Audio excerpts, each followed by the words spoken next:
శివ మహాపురాణం రుద్ర సంహిత యుద్ధకాండ 57 చాప్టర్లో 57 శ్లోకా నుంచి. ఎప్పుడైతే గజాసురుడు ఆ పరమేశ్వరుడి మీదకే వెళ్ళగా ఆ పరమేశ్వరుడు త్రిశూలంతో ఒక్కసారిగా ఆ గజాసురుణ్ణి వధించాడు. ఆ త్రిశూలానికి గుచ్చుకుని ఆ పరమేశ్వరుణ్ణి ప్రార్థించగా ఆ ప్రార్థనకి ప్రసన్నుడై నీకేం వరాలకు కావాలో కోరుకో అన్నాడు పరమాత్మ. సనత్కుమార ఉవాచ ఇత్యాకార్య మహిషస్య వచనం వరదస్య హి ప్రత్యువాచ ప్రసన్నాత్మ దానవేంద్రో గజాసురః. సనత్ కుమార్ వారు ఏదైతే వ్యాసుల వారికి చెప్తున్నారు ఈ గాథ అంతా కూడా, ఎప్పుడైతే ఆ శివుడు వరాలు ఇస్తాడన్న ఆ మాటలు విన్నాడో దానవేంద్రుడైన గజాసురుడు చాలా ఆనందానికి లోబడ్డాడు.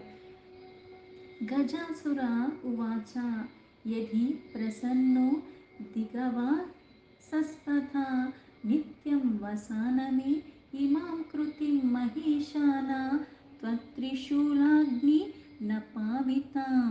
ఆ గజాసురుడు ఆ పరమేశ్వరుడితో ఇలా అన్నాడు, ఓ మహేష, ఓ దిగంబర అంటే దిగినే అంబరాన్నే మొత్తాన్ని కలిగి ఉన్నవాడివి,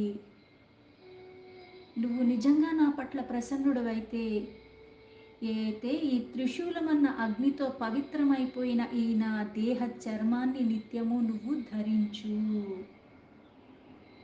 అంటే నన్ను నువ్వు ఎప్పుడు నీ శరీరానికి ధరించి ఉండు అని అడిగాడు. నా ఈ దేహ చర్మాన్ని అంటే నిన్నెప్పుడు నేను అట్టి పెట్టుకుని ఉండేలా, నేనన్నవాడిని వెళ్ళిపోయినా నా ఈ చర్మమే వస్త్రంగా నువ్వు ధరించు అని. అంటే నాకు వరం ఇవ్వాలనుకుంటే నా ఈ వస్త్రంగా నా ఈ చర్మాన్ని నువ్వు ధరించు అని వేడుకున్నాడు. సప్రమాణం సుఖస్పర్శ రణాంగణ పణికృతం దర్శనీయం మహాదివ్యం సర్వదేవ సుఖావహం. మీ నమస్కారాలు అంటే ఇక్కడ ఇది ఎలా ఉండాలి అంటే ఇది చాలా కోమలు, అంటే ముట్టుకుంటే చాలా మెత్తగా ఉండాలి, ఆ స్పర్శలాగా ఉండాలి. పైగా యుద్ధక్షేత్రంలో సమర్పిస్తున్నాను దీన్ని, పైగా ఇష్టంగా సమర్పిస్తున్నాను. పైగా ఎంతైతే ఉన్నాడో ఇప్పుడు పరమాత్మ ఎంత ఉన్నాడు అంటే నామానికి రూపానికి అతీతమైన వాడు, అంతా పరమాత్మే అయ్యాడు. సర్వంతర్యామి, సర్వం వ్యాపించి ఉన్నాడు. అంత వ్యాపించి ఉన్నవాడికి వస్త్రం కావాలంటే ఎంతది కావాలి? అందుకే ఇది మీకు సరిపడేలాగా ఉండాలి, పైగా ఇది మీకు సుఖస్పర్శ కోమలంగా ఉండాలి. యుద్ధక్షేత్రంలో నేను మీకు సమర్పించుకుంటున్నది ఇది, పైగా ఇది ఎలా ఉండాలని చూడటానికి చాలా యోగ్యమైనదిగా మహా దివ్యంగా ఉండాలి. సదా అంటే అది ధరించిన వాడికి ఎప్పుడూ సుఖాలు కలిగేలా స్పర్శతో కానీ ఎలా చూసినా సరే దానివల్ల బాధ కలగకుండా, అందుకే నిరంతరము సదా సుఖాలు ఇచ్చేదిగా ఉండాలి నా ఈ చర్మం మీరు ధరించి ఉండాలి. ఇష్టగంధి సదేవాస్తు సదేవాస్త్వతి కోమల సదేవ నిర్మల చాస్తు సదేవాస్తవతి మండిన. అంటే ఇక్కడ ఆ చర్మాన్ని ధరించి ఉండటం, పైగా ఇది పుణ్యప్రదమైనది, పైగా వాసన కూడా ఎలా ఉండాలి? ఇప్పుడు చర్మాన్ని ధరిస్తే వాసన ఎలా వస్తుంది? ఎప్పుడు అలానే ఉంటుంది. ఆ చర్మమైనా ఏమవుతుంది, కాలాంతరంలో ఏమవుతుంది, అది ఎండిపోయినట్టుగా అయిపోతుంది. ఇప్పుడు మనకి సాధారణ ఉదాహరణ తీసుకోవాలంటే చాలామంది సింహ చర్మం అవన్నీ తీసుకుంటారు, దానికి మళ్ళీ కొన్ని ప్రాసెసింగ్ చేస్తారు, చెయ్యకుండా దాన్ని డైరెక్ట్గా తెచ్చుకుని ఇంట్లో పెట్టుకోరు, వాసన వస్తుంది. అందుకే ఇక్కడ నా ఏ చర్మాన్ని అయితే మీకు ధరించమని నేను కోరుకుంటున్నాను అది ఎప్పుడూ కోమలంగా ఉండాలి, దివ్యంగానే ఉండాలి, పైగా ఎప్పుడు ఆ చర్మం నుంచి సుగంధాలు రావాలి, అతి మెత్తగా ఉండి నిర్మలంగా ఉంటూ శోభాయమానంగా ఉండాలి, మీరు ధరించాలి దీన్ని సదా. మహాతపోనాలజ్వాలాం ప్రాప్యాపి సూచిరం విభో నదగ్ధ కృతిరేషా మే పుణ్యగంధ నిధిస్తతః. ఓ పరమాత్మ, తేజస్సు రూపంలో అగ్ని ఎలా అయితే ఎప్పుడు కూడా పట్టుకుని ఉంటుందో అలాగే చాలాసేపు వరకు ఇది పవిత్రమైన సుగంధాలు ఎప్పుడూ కూడా ఇస్తూనే ఉండాలి. నా ఈ దేహ చర్మము భస్మం అవ్వకూడదు, ఎందుకంటే నువ్వు అగ్ని సమానుడివి, నువ్వు ధరించినప్పుడు ఇది మళ్ళీ దహించవేయబడ్డచ్చు. అందుకని నా దేహ చర్మం ఎప్పుడు భస్మం అవ్వకూడదు, అది ఎప్పుడు సుగంధాల భరితంగా ఉండాలి, కోమలంగా ఉండాలి, సుఖాలు ఇచ్చేదిగా ఉండాలి, ఇది ఎప్పుడు నువ్వు ధరించి ఉండాలి. అంటే ఎప్పటికీ వాడిపోని కుసుమంలాగా అన్నట్టుగా ఇది ఎప్పుడు నీ చెంతనే నువ్వు ధరించి ఉండాలి దీన్ని వస్త్రంగా.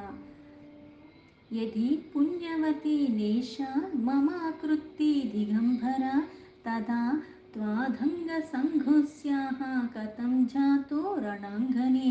ఓ దిగంబర, ఈ చర్మము పుణ్యమైనది కాకపోతే, అలాగే యుద్ధ స్థలంలో మీ అంగాల దానికి సంపర్కం కలగకపోతే అది ఎలా అవుతుంది? ఎందుకంటే చాలా కాలం దీర్ఘకాలం తపస్సు చేశాడో ఆ తపం వల్ల ఆ వేడికి ఆ శరీరం నుంచి ఏదైతే వచ్చిందో అది ముల్లోకాల్ని కూడా బాధించేలాగా తయారైంది. కానీ తన ఒంటి మీద ఉన్న చర్మం ఏమీ కాలేదు కదా. అంటే అది కూడా ఎందుకు? అది మళ్ళీ తినవల్ల కాదు, ఆ పుణ్యం అన్నది ఎక్కడో ఆ పరమాత్మ యొక్క అనుగ్రహం కొద్దే అయ్యింది. అందుకే ఇది ఇంకా మీ శరీరాన్ని ఎప్పటికీ కూడా ఉండేలాగా, ఇది మీ అంగాలకి ఎప్పుడూ ఉండేలాగా నా మీద కృప చూపించండి. ఎందుకంటే అంత ఉగ్ర తపస్సులో కూడా ఇది దహనం కాలేదు, అది భస్మం కాలేదు. ఇది నా చర్మము పుణ్యప్రదమైంది అయ్యింది కాబట్టి అలా అంత కూడా ఉండగలిగింది. అందుకే ఇది మీరు ధరించదగినది. అందుకే ఇది మళ్ళీ వరంగా అడుగుతున్నాడు, నా చర్మాన్ని మీరు ఎప్పుడు ధరించి ఉండాలి. అన్యం చ మే వరం దేహి యది తుష్టోసి శంకర నామాస్తు కృత్తి వాసస్తే ప్రారభ్య దతనం దినం. అలాగే ఇంకొక వరాన్ని కూడా కోరుకుంటున్నాను. ఏంటంటే, ప్రభు నిజంగా మా పట్ల మీరు ప్రసన్నుడైతే నా పేరు కూడా మీ నామానతో ముడిపడి ఉండేలాగా ఇప్పటి నుంచి మీరు కృత్తివాస అన్న పేరుతో పిలవబడాలి. అంటే ఆ గజాలలో ఉన్నవాడు అని అర్థం. అందుకని ఆ వరాన్ని కూడా అడిగాడు. సనత్కుమార ఉవాచ శృత్వేతి సా వచస్తస్య శంకరో భక్తవత్సలః తతేత్యువాచ సుప్రీతో మహిషాసురజం చతం. సనత్కుమారుల వారు ఇలా చెప్తున్నారు. ఆ గజాసురుల మాటలు విన్న తర్వాత భక్తుల పట్ల వాత్సల్యంతో ఉన్న ఆ పరమాత్మ భక్తవాత్సలుడు మహేశ్వరుడు చాలా ప్రసన్నుడయ్యి పునః ప్రోవాచ ప్రీతాత్మా దానవం తం గజాసురం భక్తప్రియో మహీశానో భక్తి నిర్మల మానసం. అంటే నువ్వు అప్పుడు దాకా ఎటువంటి పనులు చేసున్నావన్నది కాదు, ఆ ప్రక్షాళన జరిగిన తర్వాత ఎలా ఏ వైపుగా నీ ఆలోచనలు మారుతూ ఉన్నాయో.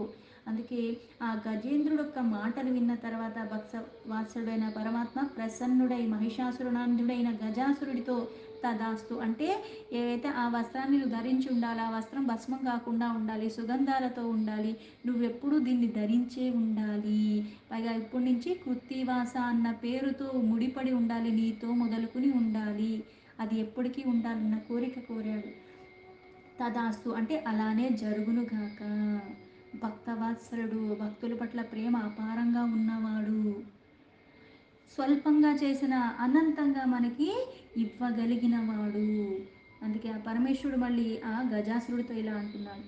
ఈశ్వర ఉవాచ ఇదం పుణ్యం శరీరం తే క్షేత్రే అస్మిన్ ముక్తి సాధనే మమ లింగం భవత్వత్ర సర్వేషా ముక్తిదాయకం. ఆ ఈశ్వరుడు ఆ గజాసురుడితో ఇలా అన్నాడు. ముక్తికి సాధన అన్నది ఈ క్షేత్రంలో ఏ పవిత్రమైన శరీరాన్ని నువ్వు ఇక్కడ ఇలా ప్రసాదిస్తున్నావు అంటే, ఈ పవిత్రమైన ఈ నా శరీరం మీద ఈ పవిత్రమైన నీ చర్మము అది పవిత్రమై ఇప్పుడు ముక్తిదాయకంగా ఇప్పుడు నా శరీరానికి దాన్ని నేను వినియోగిస్తున్నాను. పైగా ఈ పవిత్రమైన క్షేత్రంలో పవిత్రమైన శరీరము, పవిత్రమైన సాధన, పవిత్రమైన క్షేత్రము, శరీరము అలాగే క్షేత్రము అలాగే స్వరూపము. అందుకే ఎప్పుడూ కూడా కాశీ అందు నా లింగ రూపంలో స్థితమై ఉంటుంది ఎప్పుడూ. కృత్తి వాసేశ్వర నామ మహాపాతకనాశనం సర్వేషమేవ లింగానాం శిరోభూతం విముక్తిదం. అందుకే కృత్తి వాసేశ్వర అన్న నామంతో అది మహాపాపాల్ని సైతం నశింపచేసేస్తూ ఉంటుంది. అందుకే అన్ని లింగాల్లో కూడా ఇది సర్వశ్రేష్టమైనది, ప్రధానమైనది, ముక్తిని ఇవ్వగలిగింది. కృత్తి వాసేశ్వర అన్న నామంతో ఇక్కడ ఈ క్షేత్రంలో ఉన్న లింగము విశేషమైనది. ఇది ముక్తిని ఇస్తుంది, సకల పాపాలని తొలగించేస్తుంది. ఇక మీదట ఏదైతే కృత్తివాస అన్న పేరుతో పిలువబడాలన్నాడు, అందుకే ఇక్కడ కృత్తి వాసేశ్వర అన్న లింగము. కథయిత్వేతి దేవేశ స్తత్కృతిం పరిగృహం చ గజాసురస్య మహతిం ప్రావుణోద్రి దిగంబరః. ఈ ప్రకారంగా దిగంబరుడైన దేవేశుడు గజాసుడు యొక్క ప్రార్థనను మన్నించటం, ఆ గజాసుడు యొక్క చర్మాన్ని ధరించటం కూడా చేసి అక్కడ మళ్ళీ కృత్తి వాసేశ్వర అన్న లింగము అన్నది కూడా అది మహాపాపాలను తీసేస్తుంది అన్న వరాన్ని కూడా ఇచ్చాడు. మహామహోత్సవో జాతస్తస్మిన్నహి మునీశ్వర హర్షమా పూజనః సర్వా కాశిస్తాః ప్రమతాస్తతా. మునీంద్ర ఎప్పుడైతే ఆ చర్మాన్ని ధరించాడో అప్పటి నుంచి ఆ రోజు ఒక మహా ఉత్సవంలా జరిగింది. ఆ కాశీలో నివసిస్తూ ఉన్న ప్రతి ఒక్కళ్ళు కూడా చాలా ఆనందానికి లోబడిపోయారు. హర్షంతో, ఉత్సాహంతో గొప్ప ఉత్సవాన్ని చేసుకున్నారు. అక్కడ ఉన్న ప్రమథ గణముల దగ్గర నుంచి సకల దేవతలు కూడా ఎవరైతే ఆయన్ని ఆశ్రయించి ఆయన సన్నిధికి వచ్చారో, హరి బ్రహ్మాదయో దేవ హర్ష నిర్భర మానసాః తుష్టువుస్తం మహేశానం నత్వా సాంజలయస్తతః. ఆ సమయంలో ఆనందంతో ఉన్నారు ఎవరు? విష్ణు, మునులు, బ్రహ్మ ఆది సకల దేవతలు కూడా చేతులు జోడించి మరి ఆ పరమశివుడికి నమస్కరిస్తూ ఆయన్ని స్తుతులు చేస్తున్నారు. హతే తస్మిన్ దానవేశో మాహిషేహి గజాసురే స్వాస్థానం మేజిరే దేవా జగత్ స్వాస్థ్యాయ మవాపచ. దానవులకి స్వామి అయిన మహిషాసుడు యొక్క పుత్రుడైన గజాసురుడు మరణించటం ద్వారా దేవగణములేంటి వాళ్ళ ఆనందంగా, ఎందుకంటే వాళ్ళ స్థానాల నుంచి వైదొలిగిపోయారు కాబట్టి ఇప్పుడు మళ్ళీ ఆనందంగా వాళ్ళ స్థానాలు, వాళ్ళకి అధికారం, వాళ్ళకి అన్నీ ప్రాప్తించాయి. ఇప్పుడు పీడలు లేవు. అందుకని వీళ్ళు సుఖంగా అక్కడికి వెళ్ళిపోయే వాళ్ళు అక్కడ వాళ్ళ జీవనాన్ని కొనసాగిస్తున్నారు. ఆ జగత్తులో ఉన్న వాళ్ళందరూ కూడా ముల్లోకాల్లో కూడా ఈయన ద్వారా ఎవరైతే బాధలు పడుతూ ఉన్నారో అందరికీ ముక్తి లభించింది. అందరూ సుఖంగా ఉన్నారు. ఇత్యుక్త్వా చరితం శంభోర్భక్తవాత్సల్య సూచకం స్వఘర్యా యశస్యామాయుష్యం ధనధాన్య ప్రవర్ధనం. ఈ ప్రకారంగా భక్తుల పాలిట దయ చూపించి ఆ దయ సూచకంగా ఏదైతే స్వర్గ కీర్తి ఇంకా ఆయుని పెంచేది, ధన ధాన్యాన్ని కూడా వృద్ధి చేసే ఈ శివ చరిత్రని ఎవరైతే వర్ణన చేస్తున్నారో, పైగా ఇక్కడ వర్ణించబడింది ఎవరైతే చదువుతున్నారో, అంటే దయాసూచకంగా, అంటే ఎంతలాగా నువ్వు ఎన్ని చేసినా సరే, పైగా జీవితం అంతా కూడా వైరిభావంతోనే ఉండి అందరినీ పీడిస్తూ అన్ని రకాలుగా ఉన్నప్పటికీ మరణ సమయంలో ఆసన్నమైనప్పుడు పరమాత్మను స్తుతించిన కారణంగా ఆ చర్మాన్ని ధరించే అంత స్థితి ఇచ్చాడు, ముక్తినిచ్చేశాడు. అందుకే ఇది అన్నిటికీ అతీతమైనది, ఆయుని వృద్ధి చేసేది, ధన ధాన్య అన్నిటికీ అర్థం పరమార్థం ఎప్పుడు ఉంటుందంటే నువ్వు దాన్ని వినియోగించాల్సిన పద్ధతిలో వినియోగిస్తే.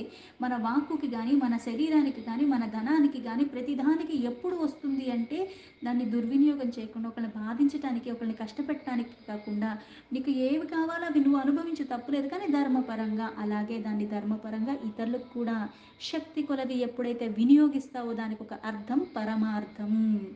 అందుకే ఇక్కడ ఈ చరిత్ర వర్ణన ఎవరైతే వింటున్నారో అది అన్నీ వృద్ధి చేస్తుంది. యా ఇదం శృణుయాత్ ప్రీత్యా శ్రావయిత్వా శుచివ్రతః సా భుక్త్వా చ మహాసౌఖ్యం లభేతాంతే పరం సుఖం. ఒక ఉత్తమ వ్రతంలాగా ఏ మనుష్యుడైతే ప్రీతిగా ఇది వింటున్నాడో ఈ చరిత్రని, లేదా ఇది వినిపిస్తున్నాడో, సుఖాలన్నీ కూడా అనంతంగా పొందటమే కాకుండా జీవించి ఉన్నంత వరకు లాభంగా ఏమొస్తుంది? వినినంత మాత్రాన మోక్షం కూడా లభిస్తుంది. వింటే మోక్షం ఎందుకు వస్తుంది అంటే వినగా వినగా వినగా, ఎలా అయితే తినగా తినగా తినగా వ్యాప చేదు అనిపించదు, పైగా ఆ చేదు చేసే మేలు మనకి ఇంకోటి ఏది కూడా చెయ్యదని తెలుస్తూ ఉంటుంది. అలాగే ధర్మాన్ని మరణకాలంలో స్తుతించాడు కాబట్టి మనం కూడా అప్పుడు చేద్దాంలే అనుకుంటే విధి వశమున ఎక్కడోకక్కడ పుణ్యం అన్నదంతలా ఉంది కాబట్టి అలా స్తుతించగలిగేలాగా స్మరణ వచ్చింది. అలా అందరికీ వస్తుందా? నేను జీవితం మరణ సమయం దాకా కూడా యథేచ్ఛగా ఇష్టారాజ్యంగా భోగప్రాయంగా నా జీవితాన్ని గడిపేటప్పుడు నాకు ఎందుకు వస్తుంది ఆ స్పృహ? పైగా నాకు లేదు కదా, నా చుట్టుపక్కల వాళ్ళు ఉన్నవాళ్ళు అలాంటి వాళ్ళే అయినప్పుడు వాళ్ళకి గుర్తురాదు, వాళ్ళు గుర్తు చేయాలన్న ఇదిలో ఉండరు. పైగా నేను ఇప్పుడు చచ్చిపోతానని నాకు తెలుస్తుందా? నాకేమైనా చెప్పి వస్తారా? నువ్వు పలానా సమయానికి చచ్చిపోతాం అంటే పోనీ నేను సిద్ధపడవచ్చు. మనకంత సమయము లేదు, అంత ఎరుక మనకి లేదు. మనకి చెప్పేవాళ్ళు కూడా మనకి చుట్టుపక్కల ఎక్కడా ఉండరు. ఎందుకు? నేను జీవితం విలాసవంతంగా, భోగప్రాయంగా ఇంద్రియాల యొక్క లాలసనలో బతికేశాను. దాని కారణంగా ఈ స్పృహలు నాకు వచ్చే అవకాశం లేదు. అందుకే మనం చేసినా చెయ్యకపోయినా సత్ప్రవర్తనతో, సద్బుద్ధితో ఇలా సత్సంగాలు ఎక్కడైతే జరుగుతాయో అక్కడికి వెళ్ళటం, క్షేత్రాలకి వెళ్ళటం, ఇవన్నీ మనకి అందుకు చెయ్యమన్నారు. ఏదో ఒక సంపర్క కారణంగా బుద్ధి అన్నది చంచలత్వానికి దూరం చేసేలాగా, స్థిరత్వానికి దగ్గర చేసేలాగా, వికారరహితంగా నాకు కలిగే అవకాశం ఉన్నది. దీంతో శివమహాపురాణంలో, రుద్ర సంహితలో, యుద్ధకాండలో 57 చాప్టర్స్ సంపూర్ణం.